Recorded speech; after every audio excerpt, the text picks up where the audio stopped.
Sa pinakabagong episode ng podcast ni Nikki Byrne na Nikki Byrne HQ, nagkaroon ng makabuluhang pag-uusap sina Nikki at dating kasamahan sa Westlife na si Brian McFadden. Tinalakay nila ang desisyon ni Brian na lisanin ang banda noong 2004, isang hakbang na nagdulot ng malaking epekto sa grupo at sa kanilang mga tagahanga.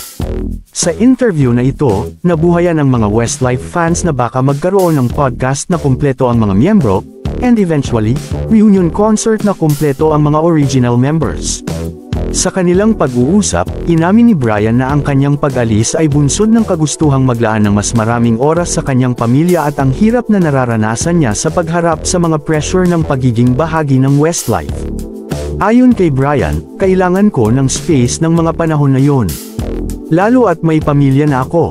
Parang di ko na kaya ang schedule natin bilang Westlife. Sagot naman ni Nikki. Ano ka ba, galing lang tayo sa Christmas break. Nakakalimutan mo ata na kailangan nating magtrabaho. Sabay tawanan ng dalawa. Sabi pa ni Nikki, ito ang unang pagkakataon na pag-uusapan natin ang tungkol sa pag-alis mo sa banda. Sagot naman ni Brian, oo, tama ka. At ginagawa pa natin ito sa harap ng mga madaming manunood. Sabay tawanan nila. Pinag-usapan din nila ang paggaya ni Brian kila Nikki at Shane noong bumili sila ng Ferrari at house and lot. Para bang sinasabi ni Brian na, kung kaya nyo, kaya ko rin. Ito ay isang patunay ng kanyang pagiging impulsive noong mga panahong yun na kumikita na sila ng salapi.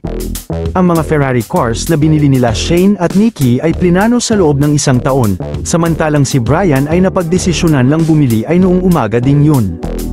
Kumusta at maligayang pagbabalik dito sa aking channel. Ang channel na tumatalakay sa mga singer at artista noon at ngayon sa tulong ng artificial intelligence at kaunting research na rin. Kung bago ka pa lang sa aking channel, isang munting request mula sa inyong lingkod. Huwag kakalimutang mag-like, subscribe at pakipindot na rin ang notification bell icon para updated ka sa mga susunod kong upload. Ngayon pa lamang ay pinasasalamatan na kita.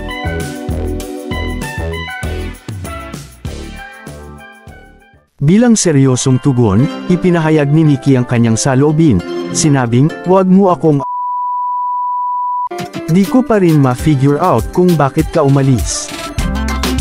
Sa kabila ng mga hamon at emosyon na dulot ng pag-alis ni Brian, nagpatuloy ang Westlife bilang isang quartet, naglabas ng mga bagong album, at nagdaos ng mga world tour. Ang muling pagsasama ni Nikki at Brian sa podcast ay nagbigay ng pagkakataon sa kanila na linawin ang mga isyung nakaraan at magbigay ng kasagutan sa mga tanong ng mga tagahanga. Ang episode na ito ay nagbigay ng mahalagang pagsilip sa dynamics ng banda at sa personal na paglalakbay ng bawat miyembro. Dito, inamin ni Brian ang pagiging impulsive niya noon, pero sinabing di niya ito pinagsisisihan dahil kahit bumalik pa siya sa nakaraan, ganun din ang magiging desisyon niya. Sinabi rin niyang mahirap mag-join sa Westlife ngayon dahil madami na silang singles o kanta na di siya kasama. Biniro pa niya si Nikki at sinabi, "Di ka ba natutuwa ngayon at nakakakanta ka mula nang mawala ako?" Sumagot naman si Nikki, "Ayokong kantahin ang mga linya mo." Sabay tawanan nila.